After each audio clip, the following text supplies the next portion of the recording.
Okay, we're going live. Setting up the meeting.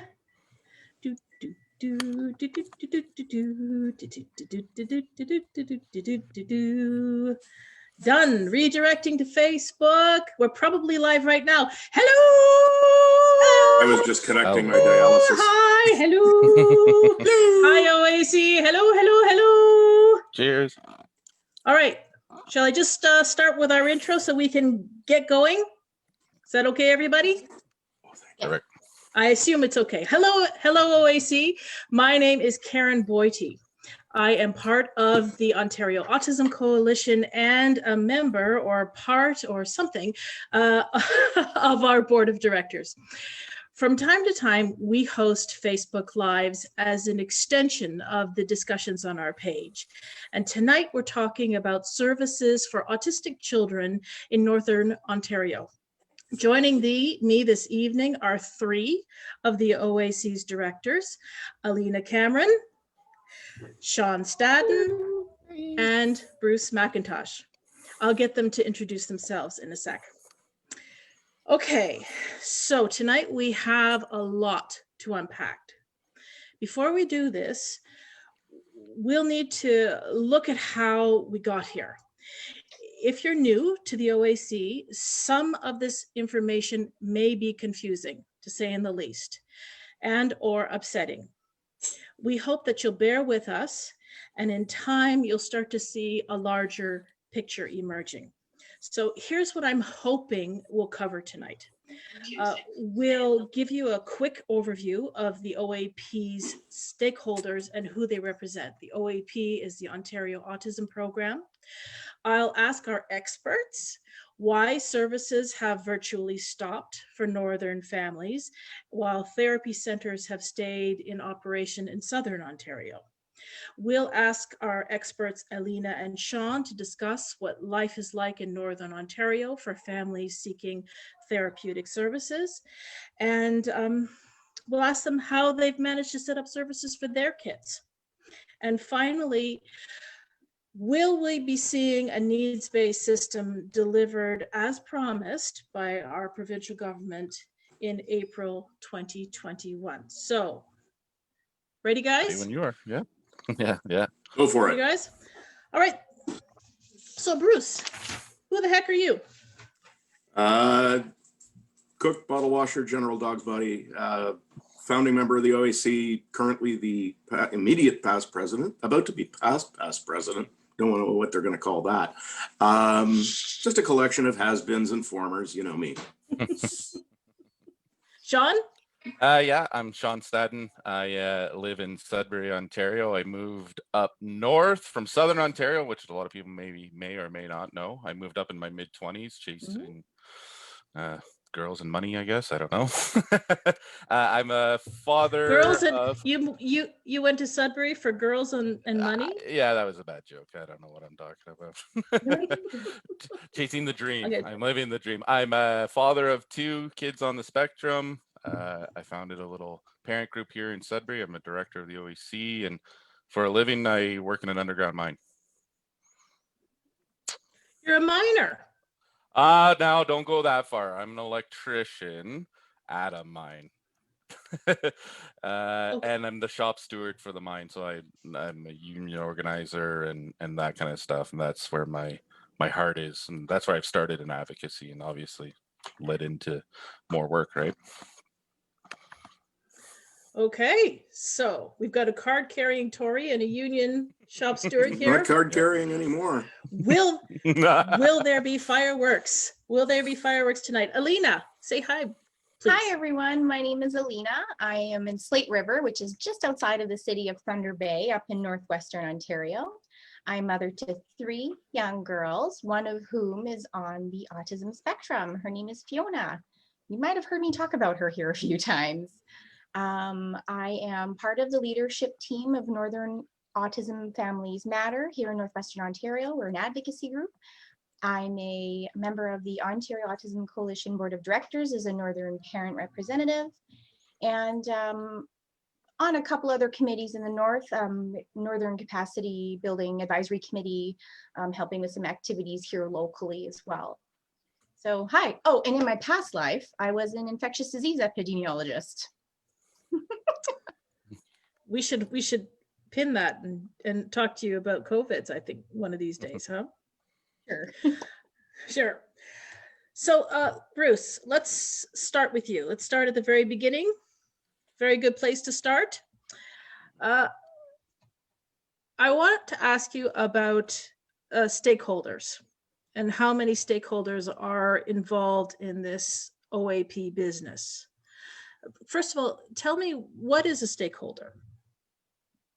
Somebody with a vested interest, a personal interest in how the program is designed, rolls out, gets paid for, delivers services to whom and when. So that has, for the program, included parents, the diagnosticians, the regional programs, as they were called by the province, or direct service providers, and the private sector providers, direct funded DFO, direct funded option providers, and most importantly, the children and youth who themselves have autism.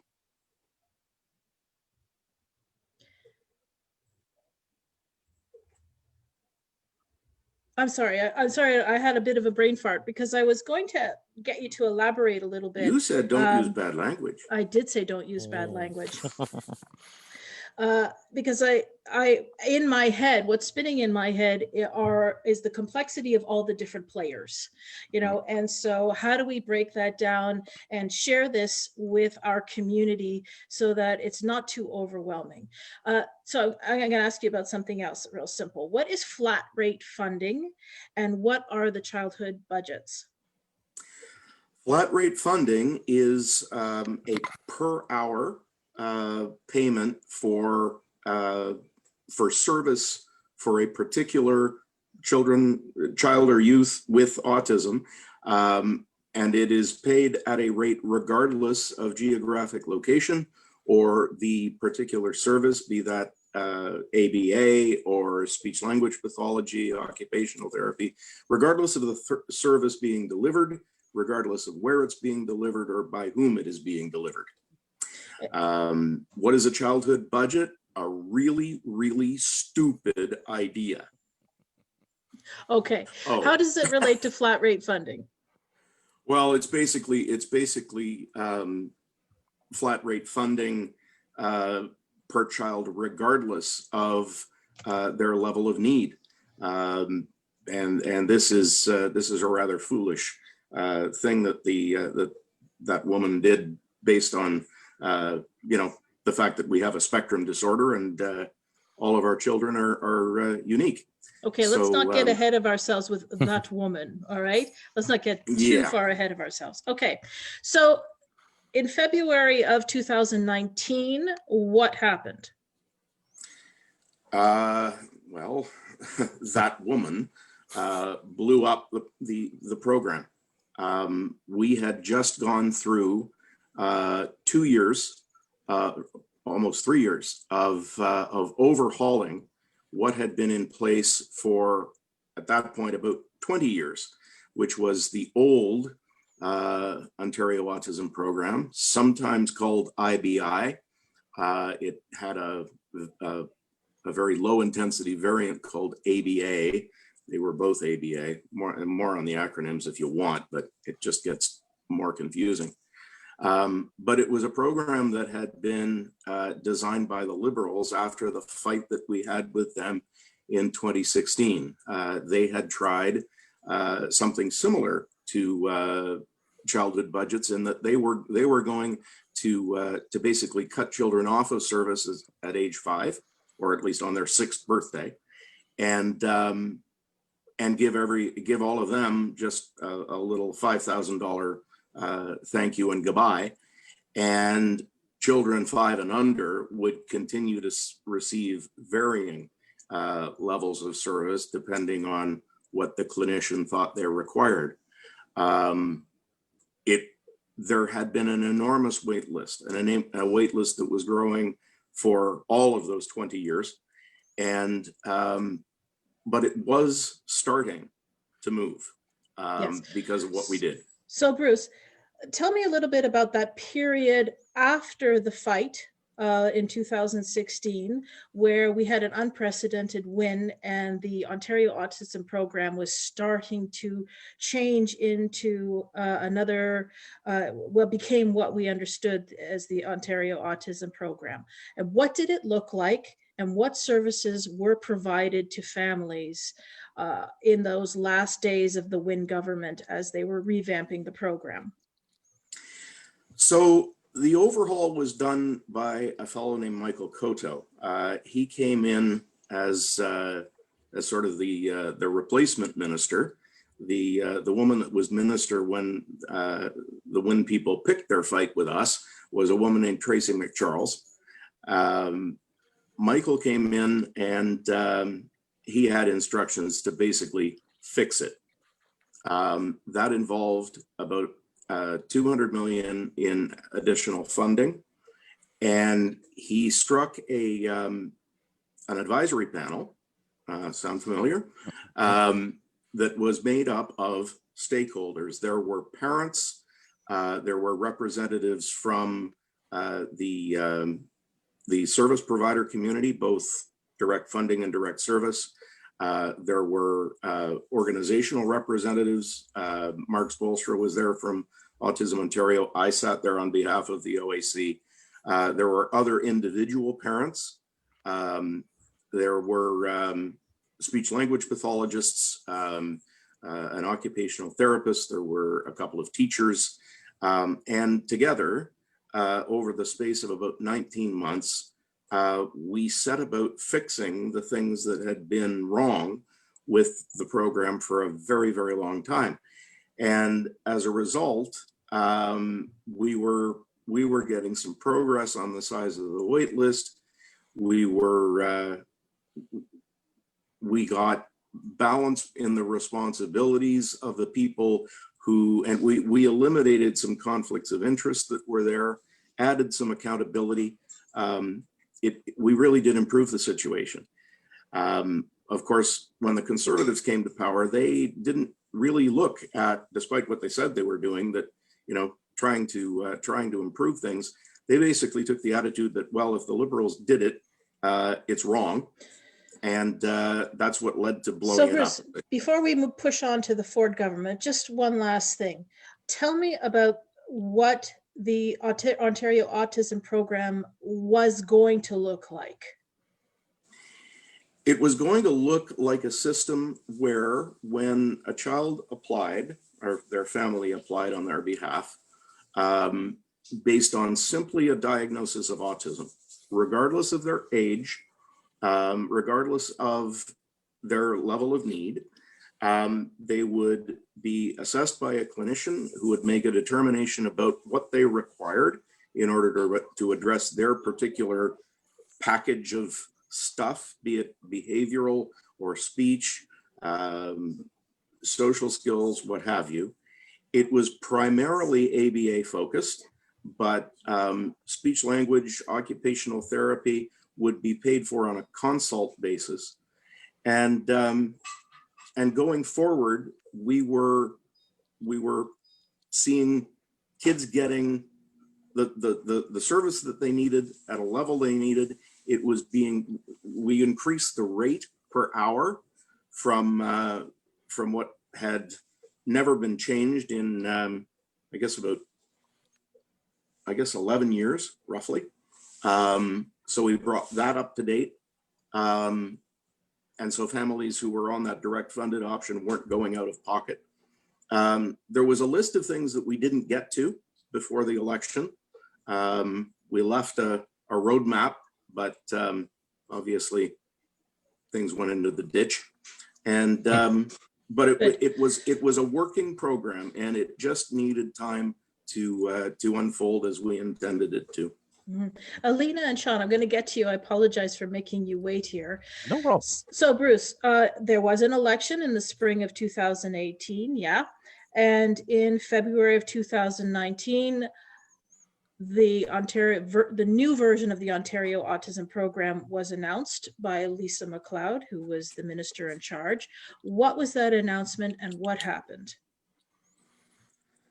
The announcement was that everything that we had done was thrown away, that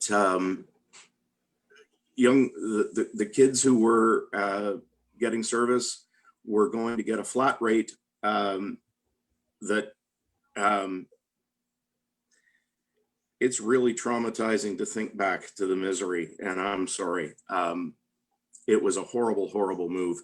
But basically, kids under 5 were going to be getting more money on an annual basis and a higher lifetime cap of what they could receive, as against kids who were 6 to 18 years of age.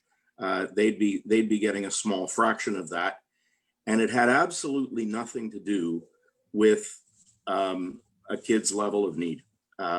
They were all getting the same amount of money, and it was just, go use it for whatever you think is best. But if your kid has high needs, you're screwed. It was nothing like what could be required. And well, for the kids that didn't have such high needs, they were getting the money whether they needed it or not. And Okay. And that was equally foolish. One last little bit of business, and I hope people will bear with me, because it's important to talk about the distinction between a DSO, direct service option, and a DFO, direct funded option. What that meant historically and what that means now is kind of muddy. Yeah. So while we still refer to services as being DSO and DFO, Bruce, can you tell us the difference between these two services and what happened to the DFOs and the DSOs after the flat rate funding program was announced and implemented? So when you go back to the very beginning of the program, back in 98, 99, when we didn't have several hundred behavior analysts across the province, the government realized that in order to deliver services everywhere, they were going to have to focus on just building it up from, in many places like Northern Ontario, frankly, zero. And so they contracted with 9 NGOs, non-government organizations across the province. In a couple of cases, these were hospitals. In other cases, they were social service agencies. Sometimes they were clinical settings that weren't medical in nature. And those became what were called the regional programs. And they got direct, if you went to them, you got direct service. Parents never had to touch the money. They didn't have to worry about the budgets. They just went there, and the government gave the money to the regional program, and the regional program looked after your kid. And that was pretty good. But it very quickly became apparent, because the wait list began to grow. Part of that mistake was that the government had never figured out how many kids were going to need service when they fired up the program in the very beginning. So they realized very quickly that they were going to have to get more service providers. And so people who were in the private sector as individual practitioners who could do the work, but weren't working for one of these regional agencies, the government had to figure out a way to pay them. And they came up with direct funding. So they very arbitrarily set a rate of $38 an hour.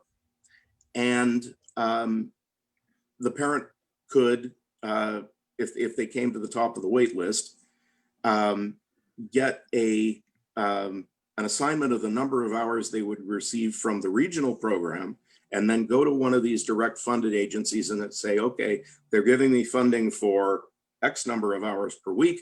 I want you to look after my kid. And the government would transfer the money to the parent. They would have to pay the private sector provider. Almost always, it wasn't enough, and parents were going out of pocket to top that up. And as time wore on with inflation and so on, because the government paid rate was not changing, parents were going substantially out of pocket. But if that was the only place that you could get service, because all the spaces at the direct service organizations were full, well, you did it. But what also started to happen was a very slow but steady conflict of interest that built for the direct service providers. So, for example, they got to determine who was qualified as a direct funded provider, and that varied. We knew of practitioners, for example, who in the city of Toronto were permitted to practice, but north of Steeles couldn't. They controlled all sorts of things, and they used that control to serve themselves first. And all kinds of bad things happen when somebody has their hand in the cookie jar. Okay, so we know that's a big pet peeve of Bruce's. We've had a lot of discussions about that, but what I want to talk about is how that is differentiated for people in the North. And Sean and Alina, this may be a little bit before your time, so I apologize if you don't feel qualified to talk about it. But when we moved, let's just start. How were DFOs used widely in Northern Ontario, Bruce? No, there weren't any. Okay, so we had a couple of DSO direct service hubs, yes? Yes. Okay, so, and this is where people went to get their service. Okay. When Minister McLeod moved to everything becoming direct funded, to all services being direct funded, that seemed to have affected the North almost immediately. And can anybody talk about why that is? Why is it suddenly the North was in crisis when DSOs were no longer receiving their funding? Yeah, so I can start a little bit about. I think to go back, we should really talk about the geography we're talking about. We're talking about somewhere around, 500,000 square kilometers, and it's 2.5 DSOs that cover that area, right? It was CCR and Hands and One Kid's Place. And CCR are who are CCR? CCR is Child Community Resources, and then we had Hands Family Network, and I believe it was One Kid's Place, I believe. And the split was right around Highway 11. So anything west of that, from Highway 11 right to Manitoba, was one regional, and then everyone east and up was another, right? There were very small pockets of DFO providers working in the private sector, but that would be in large hubs. Like I live in Sudbury, which is the largest kind of city north of the French River, and that if you want to talk about where there's DFOs, that's where there are. There's several providers here in town now that just started since the woman that cannot be named made her move. At the time, maybe there was one, maybe two providers. So instantly, when she made her move, that wrecked probably 2 decades of capacity building, and community partnerships through all the towns, and parents that lived outside of any kind of city. Like there's towns spread across the whole province. Like the CCR used to fly people into these communities, and when we talk about needs-based therapies, it was more than therapeutic things. There's geography, there's French language we talk about, and the flat rate funding didn't really help these DSOs, right? There was a lot of more associated costs than anyone really kind of took in for granted, I would say. So did they shut down right away? How long did it take? Just about. I couldn't tell you. Maybe Alina would know. I would say maybe weeks, not even months. The CCR kind of announced they weren't going to do direct service anymore. Yeah, it was a blow to the community. let me tell you, because there was no one else lined up to do it. And like you said, in some communities like up here in Thunder Bay, we didn't have any DFOs. So it was literally, our communities got the news that they were losing any service access for behavioral therapies in particular. Yeah, and it was sudden. It was, okay, as of this day, that's it. So That's the end. yeah. Yeah, and the writing had kind of been in the wall on the wall for a while. Like, my provider is a former CCR employee, and she struck out and started her own business. And I'm really glad that my parents or my kids know her, and that. But this had been happening for a while in the old Kuto system, moving to the PCs, that there wasn't enough money ever by any government to kind of service the North, right? When we talk about wait times, I understand all of the province had it, but it seemed to be exponentially difficult up here to get a diagnosis, to get kids into service, just because of the mere cost. Flat rate didn't work because, yes, you can pay an IT flat rate, you can pay the BCBA, but we're paying for flights and specialized, therapists that speak French, people who go into indigenous communities. Like, there's a whole ball of complexities that really doesn't get taken into consideration. Families that had to fly in for service, how did that work? If I can just jump on that. Yes, please. We have spoken to families who drive in excess of 4 hours one way to access care. We have families who have to pay for flights and then drive for several hours one way for care. We aren't allowed to use, there's something called the Northern Travel Grant, which we cannot use for these services because they are not deemed healthcare. Northern Travel Grant is for healthcare, but because we're accessing allied healthcare with this, for our children, Northern Travel Grant doesn't apply. So a lot of times, there were some smaller funding pockets here and there once in a while that would help families. Before the big, she who shall not be named, before she made her announcement, we had providers going to rural and remote communities, and those families weren't getting the level of care that people in more urban centers were getting, but they were getting a little smattering of services. More than likely speech language pathologists, occupational therapists, and a little bit of behavioral access was there as well. But as soon as that happened, everyone had to cut spending. So the first thing they did was pull back those services that were going into the districts, into northern communities. And we have a situation where now we have several regions all coming into one region for different types of care, right from diagnostics all the way through to foundational and everything.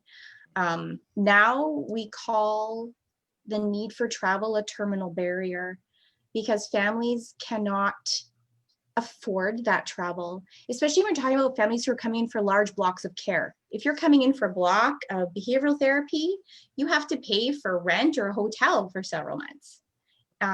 You have to take in flights, you have to think about food, and then there's the whole side of the story that is, how do you get clinical value out of that care when you're taking your child away from their support structure, away from their routine, into a strange city, and you're trying to teach them something that monumentally huge? It's problematic. And a lot of families just give up. A lot of families just say, I can't afford it. My one-time interim funding, I can only use a certain percentage of that. The provider can't come here. And they just, they give up. It's a terminal barrier to care. And that distance between families and the providers is getting bigger and bigger and bigger. And it's affecting more and more families as we wait for the new core services program to come online. Can I just build on something that's been talked about a few times here, that might not be fully understood by some of the people who are listening and watching us. Alina, can you talk about what travel in Northern Ontario means? Just let's start with hours. Oh, I mean, well, How long does it My take to drive from where you are to Sudbury, for example? 8 hours. Let's put it this way. Okay. From my doorstep to Queen's Park is 1,400 kilometers. It would take me 15 hours on a dry road with no traffic to get there. I could come down and have a beer with you, Bruce, and come back up before I got to Alina's house. It's probably the best analogy, right? And winter, like winter's a real thing. The roads aren't the greatest. Yeah. I mean, I like I said, I live in Sudbury, but I travel an hour to work every morning. That's just the nature. That's just what Northerners do. We live up here because we're resilient, and there's some kind of nostalgia about living up here and living in cottage country and yada yada yada, right?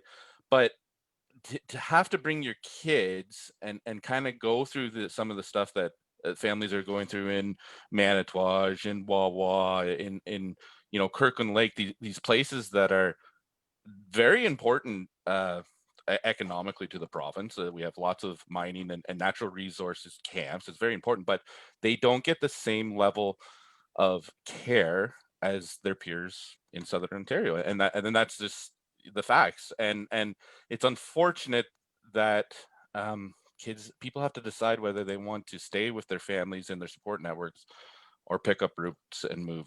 And I hate that families have to make that decision, but they do, and they do it on a monthly basis. So the Southern Ontario equivalent of driving from Sean's house to Alina's house is driving from Ottawa to Windsor. Yeah. Yes. Yeah. Just so people understand what that's like. That's so, and Sean, you mentioned Manitouwadge. Yeah. The closer of the two of you is Thunder Bay. Mm-hmm. Yeah. And that I understand is a 4-hour drive, right? So that's just the Ottawa to Toronto leg. That's right. So the distances are enormous, and just the amount you spend on the gas is a huge amount of money. Absolutely. And we're it's vast boreal forest. There are few towns between here and there. And the roads are extremely dangerous even now. And last year, PCs voted out a Safe Northern Roads Act. So those roads are not maintained to the same level as the highways in Southern Ontario. They are dangerous. We know families who've ended up in accidents trying to access care. Martin Buckingham just chimed in, Northern Ontario should be a tax-free zone. That's what our friend Martin says. I think Sean and Alina, tell me a little bit about wait times. And Bruce, if you want to chime in, feel free, but keep it brief. Tell me a little bit.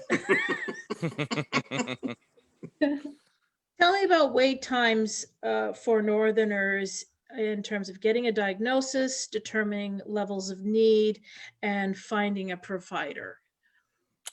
Do you want to start, Alina? I've been kind of leading. Sure. You go ahead.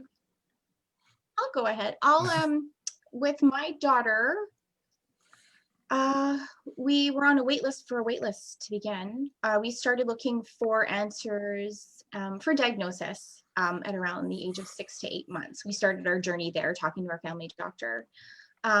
We waited close to 1.5 years for diagnosis. Now in my area, it's even longer, the wait. It's for people living in the city of Thunder Bay, for example. It's like a really crazy example. It's up to 3 years now because there's such a backlog. There just isn't the capacity. We only have one diagnostic team and there's only so much they can do every year. The North did get more funding recently for more diagnostics in the North. So we're excited to hear that. And we're excited to see how our providers put that funding to use to help more families. Just as a little side note, anyone in the North who's looking for a diagnosis and doesn't know who to call, you can go to Child and Community Resources website, CCR, and look for the name Marcia. She is the person you call if you need to get on that list and if you need information about that. That's new. That just started a little while ago. So there's somewhere to call. Bruce, wait lists for wait lists? Yeah. Yeah. What's up with that? We waited for a wait list to decide which wait list to go on. There was like an autism stream, and then there was like everything else stream. So we had to wait to get assessed to decide which wait list to go into. And we got on to the autism wait list. And that's how it worked for us. We've been plagued with wait lists since Christ was a carpenter. You had a wait list to get a diagnosis, then you got, well, the wait list for just autism service. It used to be that there was a wait list to get direct service and a wait list to get direct funding.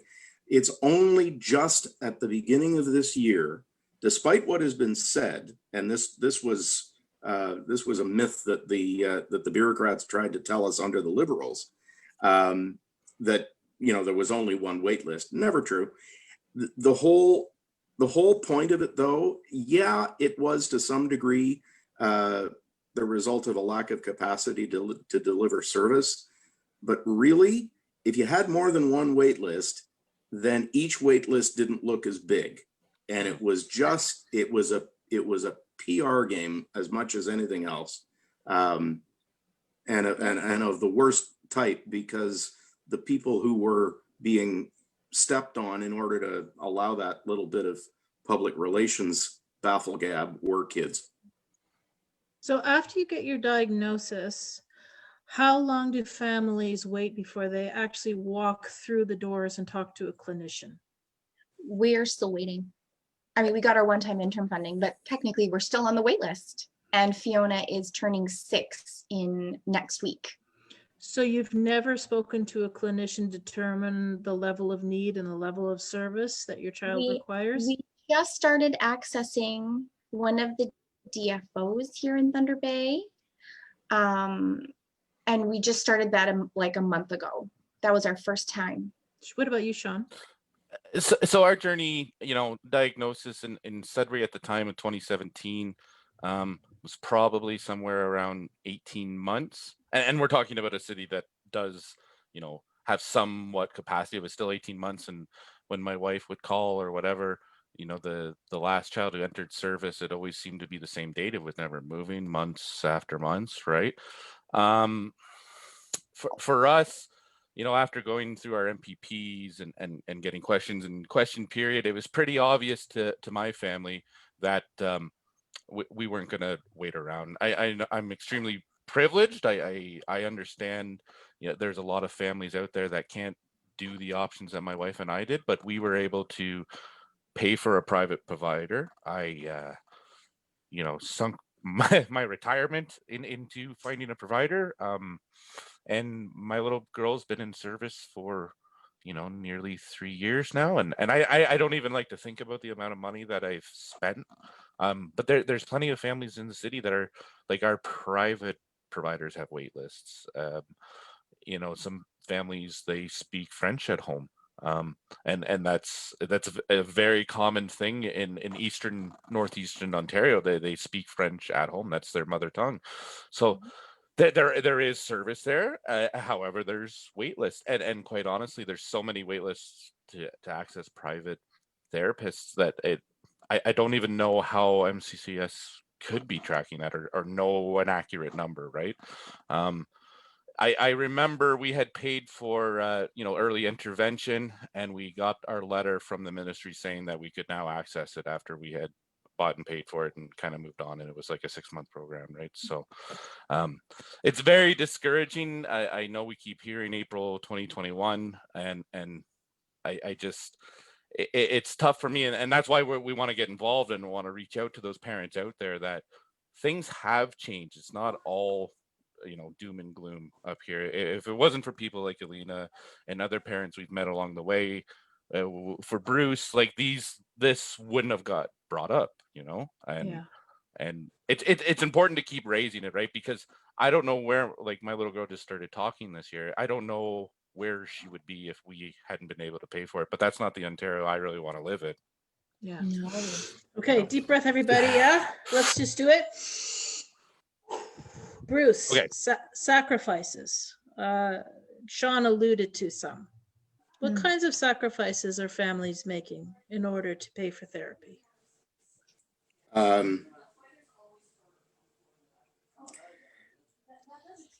you do anything for your kid to give them a chance at a better life in whatever way that is an improvement, to have them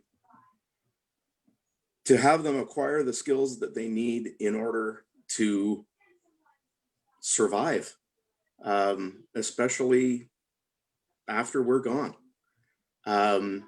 So I know of parents who have sold businesses, sold their homes, moved from one woman from a house with 4 kids and her husband into a 2-bedroom apartment.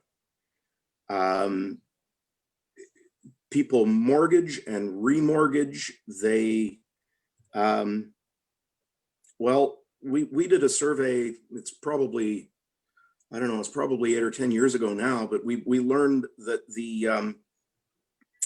the rate of bankruptcy amongst autism families was something on the order of 5 times what it was for the general population. It's an incredible expense, and there's no way around it. But but finding the money to pay, yeah. We have no retirement fund. There's going to be a whole bunch of us with tin cups in a few years, but we have kids who, my son is 20 now. He's got a job. He actually lives in his own apartment. He's independent. He's an amazing young man. But like Sean, I mean, my guy wasn't talking until he was 5 years old. If it hadn't have been for the ABA, and he will tell you this, he wouldn't be where he is by a long shot. So I think it should be known by people who are new and coming into this world, blinking into the blinding sunlight, that there's nothing new about people losing their shirts when it comes to trying to fund services for their children. I happen to know that Bruce and Laura mortgaged their house twice and are no longer homeowners as a result of the kind of payments that they had to make in order to support their children. So judging by the posts on our social media pages, we're seeing the levels of desperation rising in northern communities. Are parents finding a way to support each other? Are they finding each other to band together? So tell us what's happening. What's happening? I think the most obvious story is, I don't know if I'd ever would have met Alina or any of the parents west of Espanola if it wasn't for I guess desperation or reaching out. Like a mutual friend, Sharon, had called me one Saturday morning from Thunder Bay and wanted to talk about Sharon. Wanted to talk to me about these ferocious women out in northwestern Ontario, and as this was happening, there was a while where we didn't kind of feel like the big bosses in Queen's Park were hearing us, and so that kind of thing banded parents together, right? And we started forming Facebook groups and started going to school boards and joining special education advisory committees and talking with Alina and her colleagues, like, okay, you guys have this is the kind of letter we wrote, and oh, you guys are going to do that, okay, we'll do this. Like it was finding ways to support each other and just kind of keep moving forward, right? Sharon Back says, our northern families are amazingly creative, and I continue to be in awe in all that they have achieved despite the complexities we have here. You exemplify the importance of the family movement, and I'm so proud to know you. I'm gonna cry. Sharon. We're here largely because of Sharon, by the way. She connected all of us, and she connected us with the OAC. So, I mean, look at that. I mean, that's a silver lining to all of this, right? We have each other. And one day in the future, and we don't have to fight anymore, we're here to support each other in being parents. And that is huge. We have a network across the entire province now. Yes, you do. Because we all stood up and said, hello, anybody there? And you Mhm. guys said, come join the dark side. And we came and we're all together and we're so much stronger and our voices are so much louder. And it's bringing families from the north who are typically more quiet about these things. And it's bringing them forward. Mhm. It's saying, you know, I share the same experience with you. This isn't fair. Let's do something. Let's get loud. Mhm. You know, I've got a amazing. tough question for Bruce that might offend him a little bit. You ready? Ready, Brucey? You can't offend me. I've dealt with Todd Smith. And maybe Sharon would be able to chime in if she can. So I'm wondering, have we shot ourselves in the foot? Or have we been used? So the OAC has fought with 3 separate provincial governments, and Bruce has taught me an awful lot about the shell game that they've played with wait lists and the conflicts of interest. And we saw larger providers acting as service dispatchers and bankers. But as we are advocating for fairness, as we are advocating that large regional providers should have less power, did we contribute to the destruction of DSOs in the North, or were we used? The OAC has never asked for what that woman did. Okay, who's And that the destruction woman? of We don't need to say that woman. Who are you talking about? So people can do their research. the member for Nepean, the former Minister of Children, Community and Social Services, Lisa MacLeod. We have never asked for what they did. As a matter of fact, about a month before she made the move in February of 2019, Laura, my wife Laura, the president of the organization, put an op-ed in the Toronto Star telling them to do exactly not what they did. In fact, warned them specifically against doing what they did. We've never advocated for that. We haven't. Listen, there's nothing. You don't shoot yourself in the foot when you advocate for fairness and services for all children, regardless of their level of need. We've worked toward. We've advocated for a good program. And whenever our ideas have actually been taken up, as they were by the last government, we actually saw improvements. We saw that wait list start to move. What Lisa MacLeod did was freeze that wait list because she had this absolutely reactionary, knee-jerk attitude toward the Liberal program that well, if it was liberal, it was bad. Well, it wasn't bad. It was actually getting kids service, and that wait list moved more once we'd started making the changes that Koto brought in than it had in 20 years. It actually started to go down. You know, so no, we didn't shoot ourselves in the foot.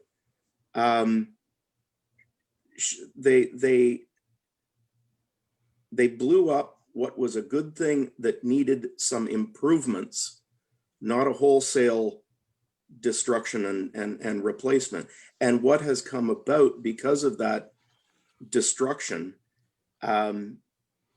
loss of jobs, a wait list that is coming close to double what it was when the Tories came to power, despite MacLeod being out there with that clear the wait list crap. And you know, a doubled budget, except they didn't spend a third of it. I mean, there's been real evil happen because of what she did. Mhm. Let's elaborate on this a little bit, Bruce. So tell me, as quickly as you can, what happened to the wait lists on the previous minister? I'm talking about Lisa McLeod's watch. Now, she hit the ground running, championing families who've been waiting for a very long time for service. Did she not? Oh, yeah. Did this come as a relief for Northern families? Can I jump in here? If like, Yes. So we heard this. We heard wait lists, and I'll agree with Bruce. Like, Kuto had the plan. It needed time and money, like anything. When we talk about social services or any kind of public initiative, as soon as you get kind of out of the GTA and into more rural, it's going to cost more: roads, healthcare, and everything. And to this day, Mr. Kuto acknowledges that, yeah, the wait times weren't great, but we had a plan. We needed more money. When Lisa started championing this, we're going to clear the wait list, she started, consultations, right? And they were invite only in the north, and they were in PC ridings only. I remember Invite my only. family. So who was invited? Well, I mean, whoever was either in a PC riding, donor. I don't really. I know that the executive director of our regional had reached out to my wife and our family and tried to get us. We were willing to drive to Sault Ste. Marie to meet with Amy Fee and everything. But what didn't happen was real consultation with end users. They went around and planned consultations to get the result they were looking for, right? It's like already knowing the end of the survey, so you just pick the people that you want to hear about, and that's what happened. And they didn't want to hear stories from Thunder Bay about it already having to drive, or what would happen if you just ended direct service. They didn't want to hear that because they already had their minds made up of what was going to happen, right? It wasn't real consultation. Mm-hmm.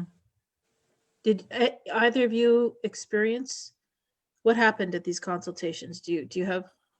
There were no What were you? consultations in Northwestern Ontario, so I can't speak to that. Yeah, Okay. so if you look at the political landscape in Northern Ontario, we typically vote center left or far left. So when they only consulted in PC ridings, I mean, really, they didn't consult. Like, we don't. Yeah, how many are there? Do you know offhand? Yeah, Sault Ste. Marie, and I believe is it Kenora Rainy River, Alina? Yeah, there's a PC member in Kenora Rainy River. And that's Rickard. About it. I mean, Perry Sound and Nipissing, I don't know if there's consultations there, but that's what we'd start calling near north or kind of cottage country. It doesn't, that there's enough urban and cities that I don't know. I'm sure I'm going to get blasted for someone from Perry Sound saying they're not Northern Ontario, but sorry. So in a twist of irony, Bruce, what happened with the wait lists that Lisa McLeod was championing? Well, in order to in order to have a program, she froze the wait list. She claims to this day that she didn't, except, the correspondence has leaked out between the ministry and the regional providers that proves that she did freeze it. She told them to stop taking new kids into the program. End of story. And it started to get bigger and bigger, and now it is huge. It was a little over 20,000 kids when they came to power, and it is now close to 40,000. And it's okay. So run me through. Let's put this into perspective, at a perspective with a timeline here. Okay, 2016. There's a big fight and an unprecedented win. We move into election the summer of 2000 and help me 2018. And a new government is formed, and they decide to scrap that program and start from scratch, right? Yep. And this happens in February of 2019. Yes. Okay. So February 2019, we're starting again. Then what happens after that? Lisa McLeod, we've gone over that. She gets replaced. In June. Yes, in Yeah. June. Okay, so in June we have a new minister. Who is this minister that we have now is in charge? Todd Smith from Belleville. Okay, and what happened immediately after that? He sent some early signals that things were going to get a lot better. He changed the mandate of the advisory panel. One thing that McLeod had to do, she walked back the flat rate thing a little bit. She said that there would be a needs-based component for the program.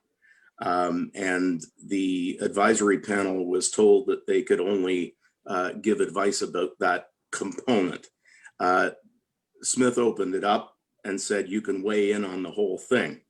That gave the advisory panel a lot more latitude to make recommendations of a broader nature.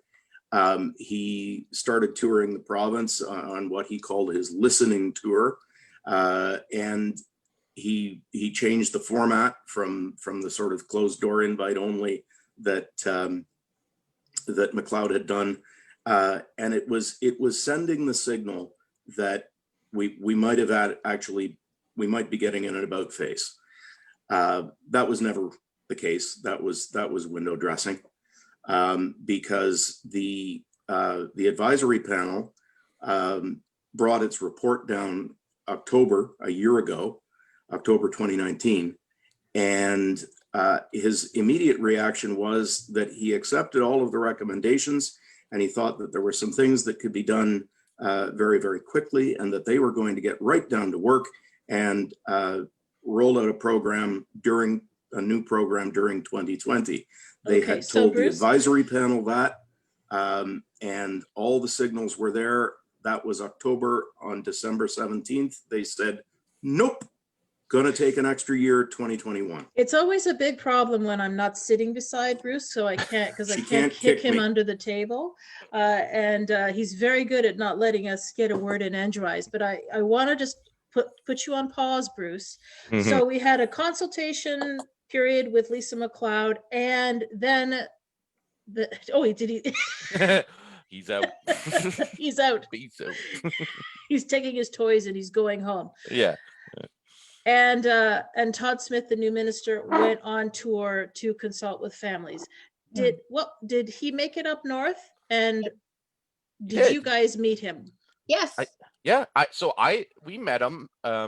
We had wrote him a letter, and his staff contacted, and he was coming to Sudbury, and we worked with his staff to get a room at Cambrian College, and he came out, and quite honestly, like Julia and I cut our vacation short. We drove back from Manitoulin Island down to meet him, and it was standing room only. And I gotta credit T. Smith, like he came into an NDP stronghold. Both our MPPs showed up because they had questions for him too, and there was 100 parents there, and he told us that he's here and he's going to change it. Like, and I don't know if it was naive or I haven't been in the game as long as Bruce. I kind of believed him.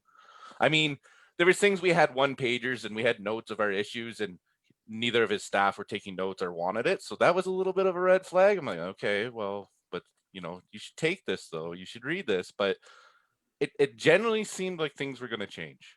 For it seemed like obviously history will show that it was different. Cautiously optimistic, Cautiously optimistic. Yeah. Absolutely. Same thing happened here. His listening tour actually made it as far as Thunder Bay. He listened to the concerns of the community. The room was packed. It was standing room only. And he reiterated all of our concerns back to us. He said, so let me understand this.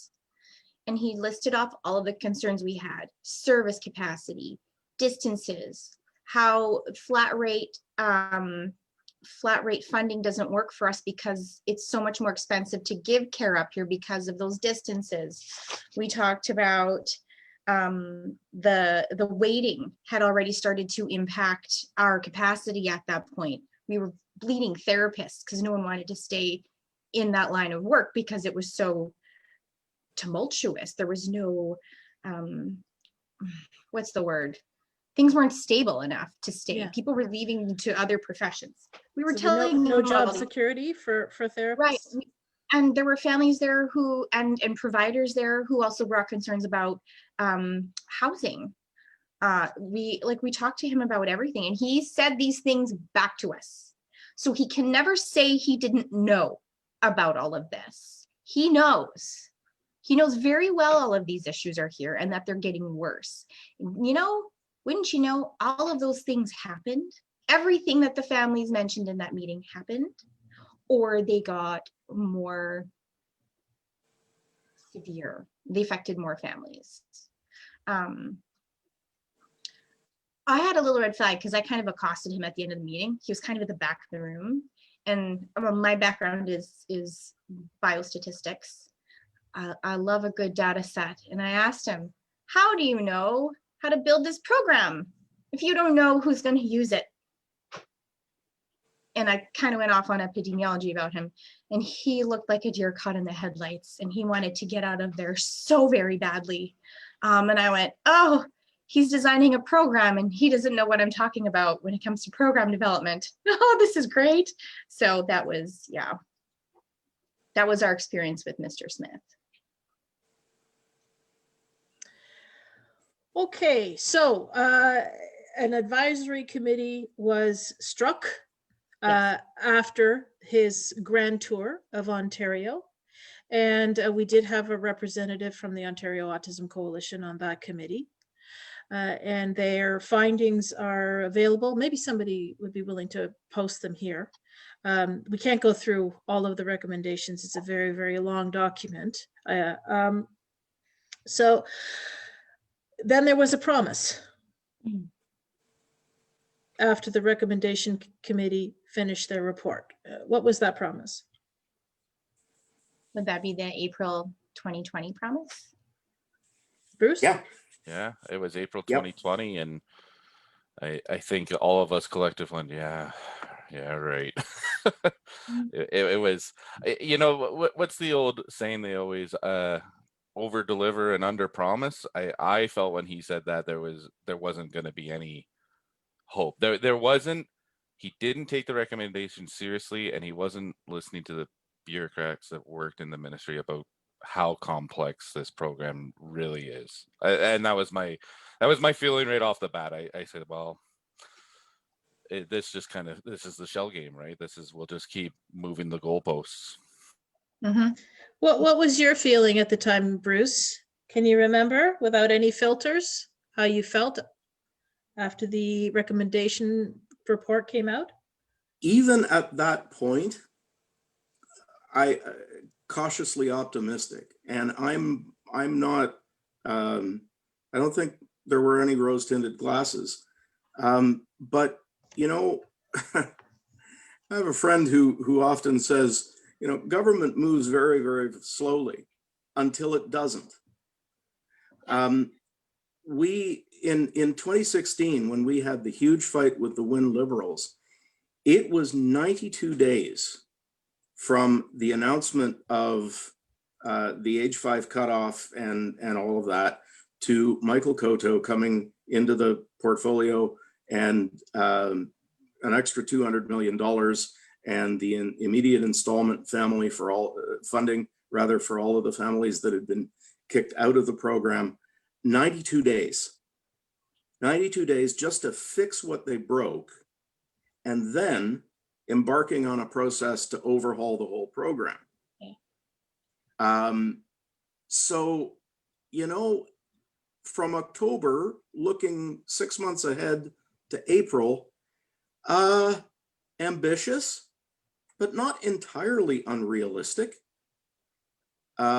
They had been assuring the people on that panel all along over the summer and into the fall and right up pretty much to the day that they dropped the report that April was what was going to happen. And I still believe that they could have, or at least could have come awfully close to that. It would have required eating some crow and going back to some of the things that had been in place under the Liberals. And well, you know, that wasn't to be.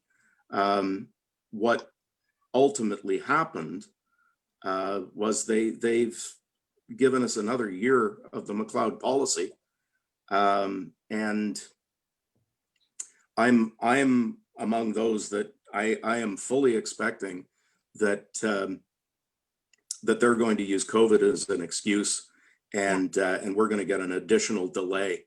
You know, the last delay was announced December 17th. I suspect it's going to come mid-month, because they don't want to do this. The political will is not there.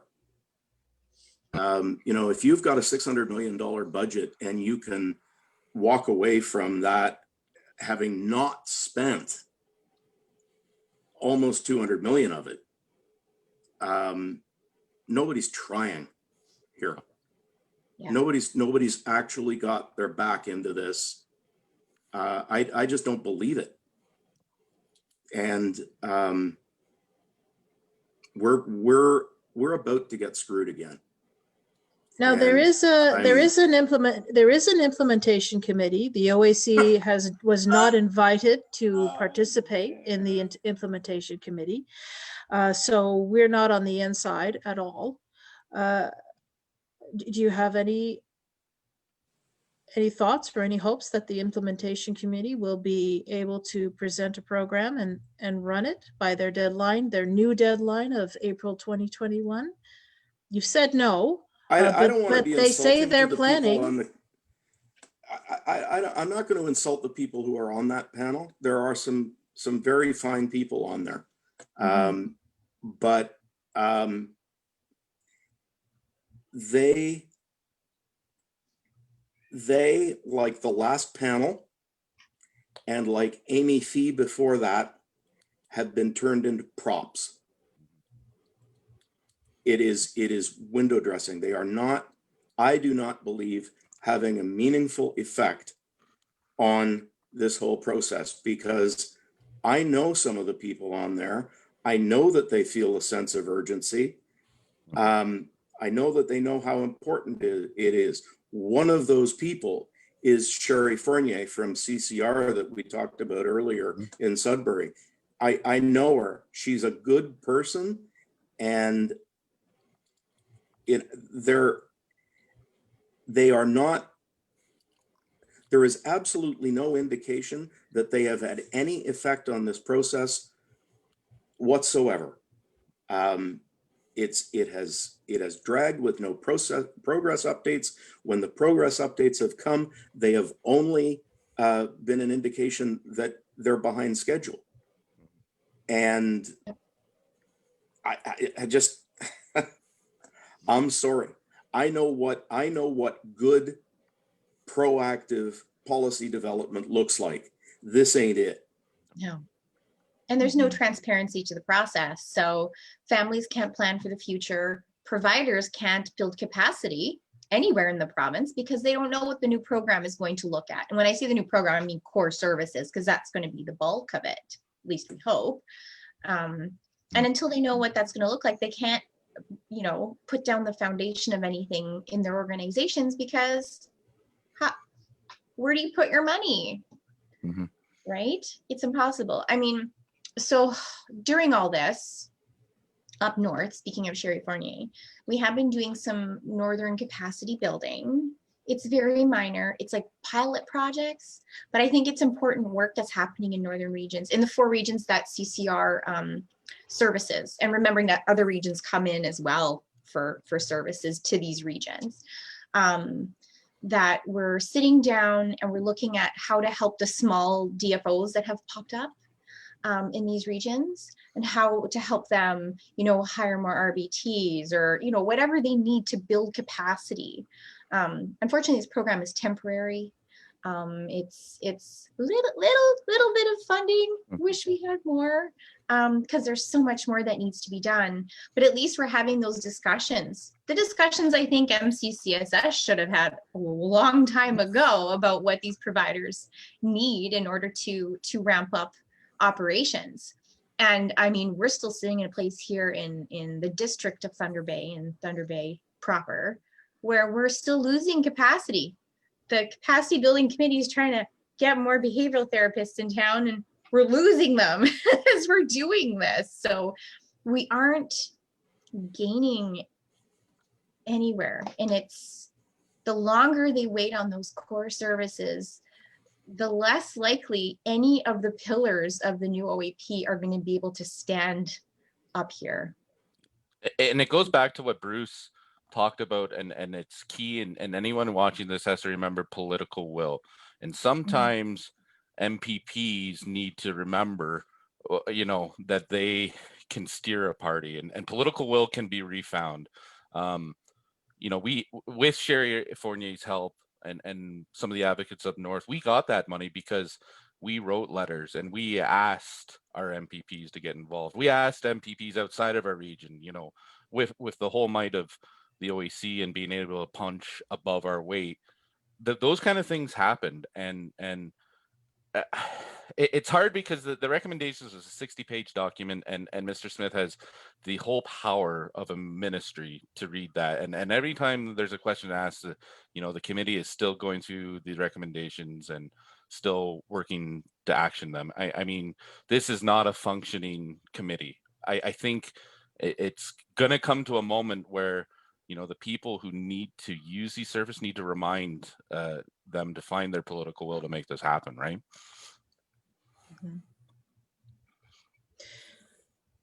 One of the things that we grapple with down here in Southern Ontario is we have this Facebook page. We have actually several Facebook pages, and we're glad when people find us and they begin their journey as advocates with us. Sometimes they stay with us, sometimes they go off and do their own thing, and because I've been around for a little while now, I am astonished at how big our community is and how many people help each other.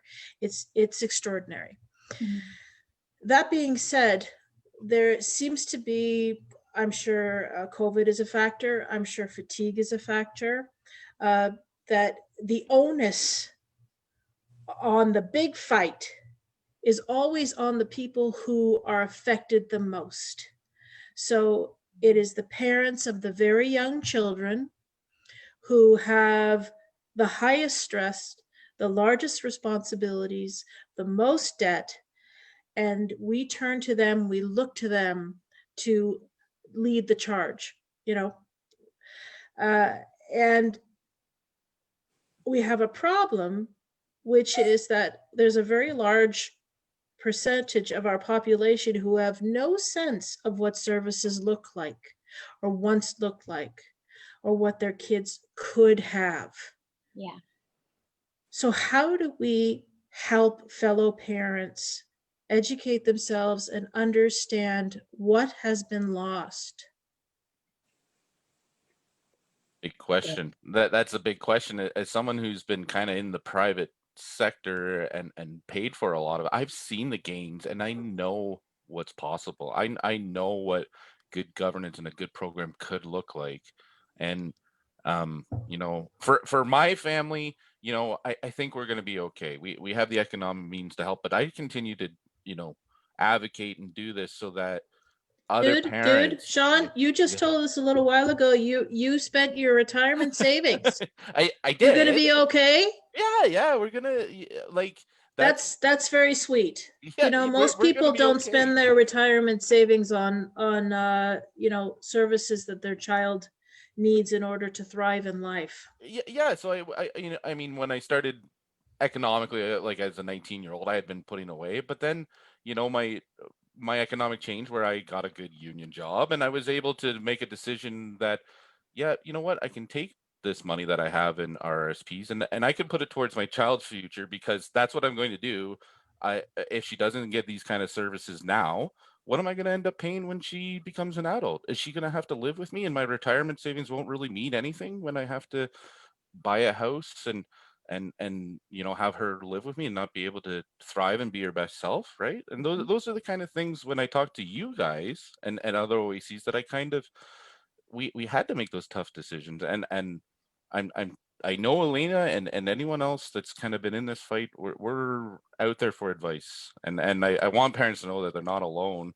And these tough decisions, they don't come easy, but I still held out hope that we can change things for the better. We still can, for sure.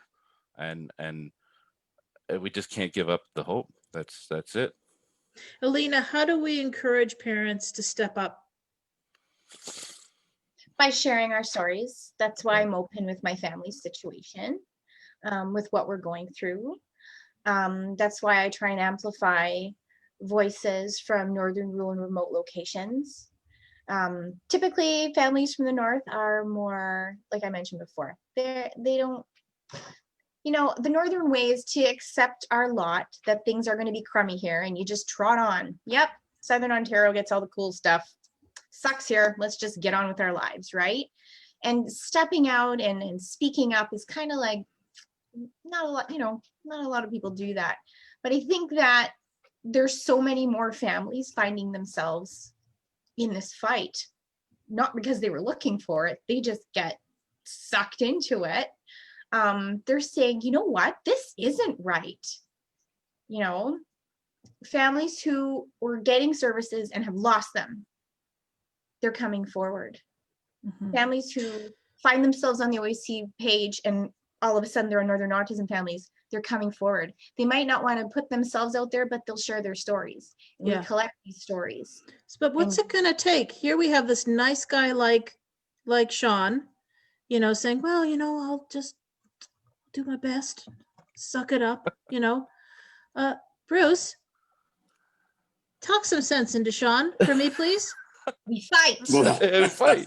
Well, of course. My brother Shano is he's come to his senses. I mean, there's a difference between being able to say, you know, yeah, we'll manage. I mean, I can say that of me and Laura. But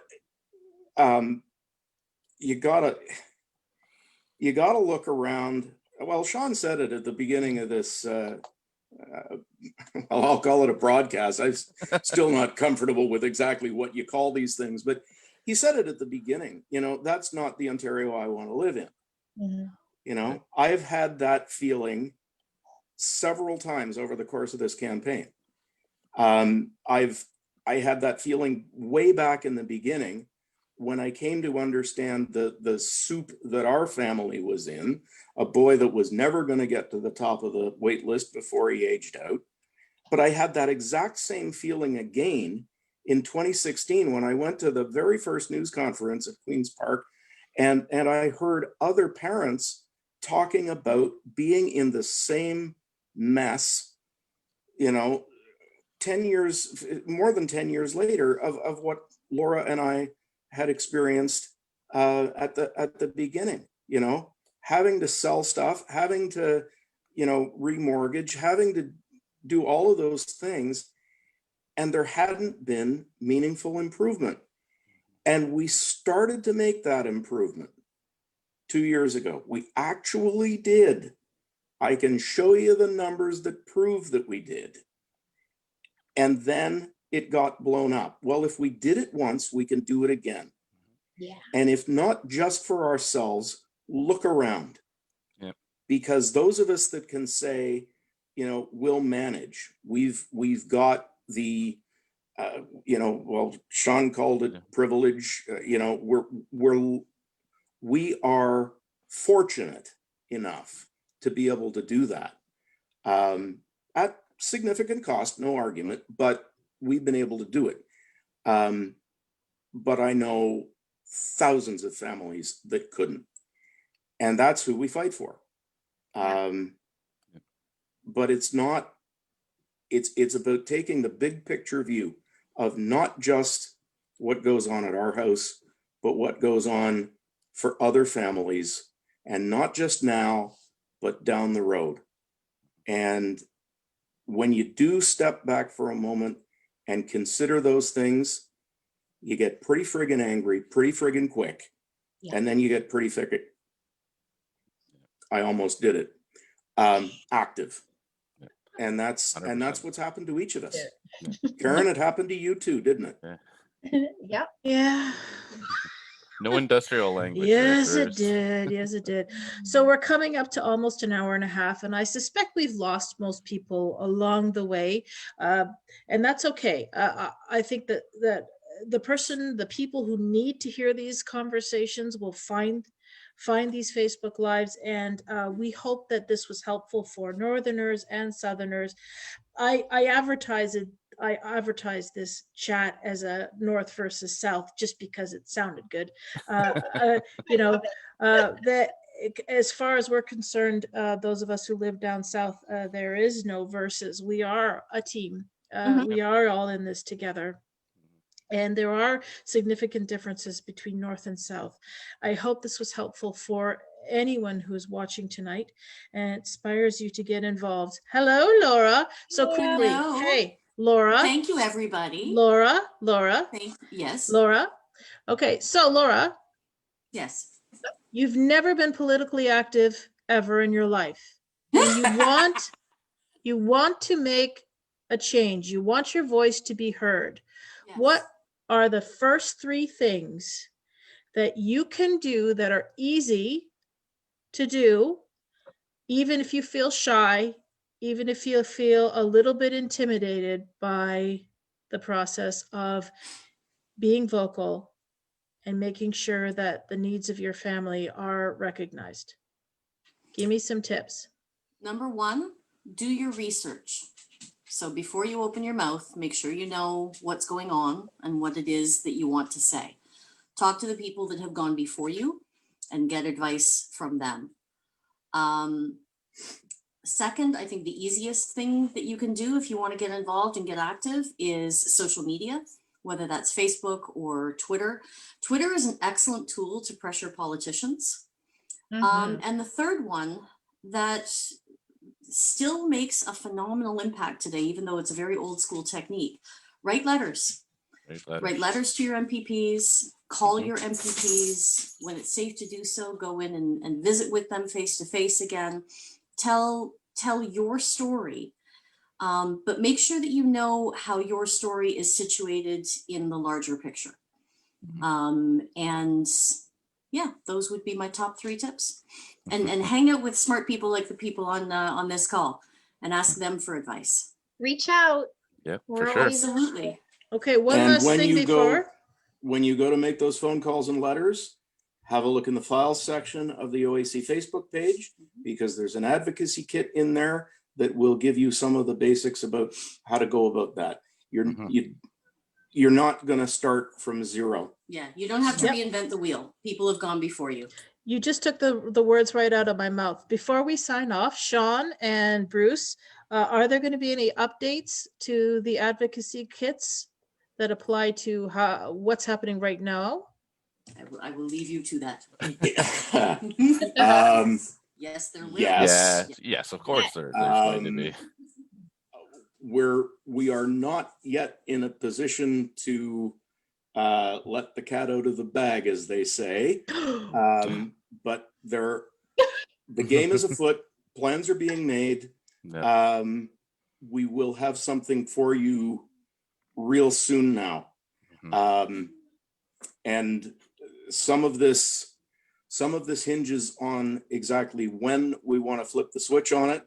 If we need to do something mid-December because they have let us down again, we won't have quite as much to run with as we will have if we've got to go out and mark the 2-year anniversary of the disaster at the beginning of February. But we're working on it, and a team is being built. If you want to get involved in a more substantial way than just coming to an event or writing a letter, contact PM us over Facebook is probably the simplest way to do it. But myself, Sean, or Tony Stravato, one of the other members of the board of directors, right now we're the core group on organizing a few things that we will be able to tell you more about real soon now. Mm-hmm. Alina, Sean, Bruce, thank you so much. Thank you. People up north, please give us some feedback. Tell us if we got it right, and please do contact me, PM me. I want to know more. I want to understand more, and do right by you. So give us some feedback. Let us know how this conversation went, and if we should continue along these lines. Mm-hmm. Did I say that right? Okay. So good night, guys. Thank you so much. Good luck. Thank you. Thanks. It's Great, time. everybody. It's Thanks time for doing this, guys. Yeah. It's time for our fourth wave. Yeah. Yeah. Yeah. Woo. Okay. Here we come. Here we come. Good night, everybody.